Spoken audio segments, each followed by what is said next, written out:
Bună ziua! Astăzi este sâmbătă. Vreau să fac o provocare, sau nu o provocare, o întrebare. Da? E sâmbătă, ora 15:38,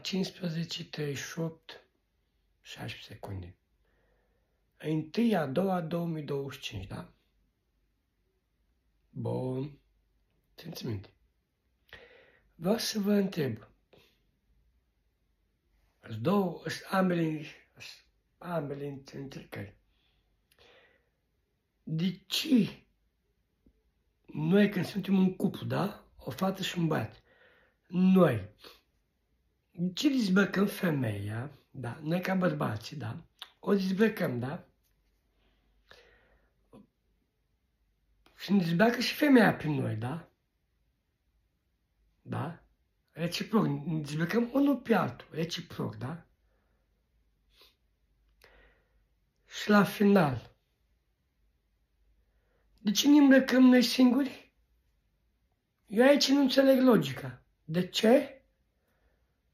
Vreau răspunsurile voastre, chiar le vreau răspunsurile. Și mulțumesc pentru răspunsul. N-am auzit niciodată pe TikTok chestia asta. Și chiar asta și m-am gândit, ia spun și o întrebare asta. Hai să văd dacă merge. Hai, vă pup și vă iubesc pe toți.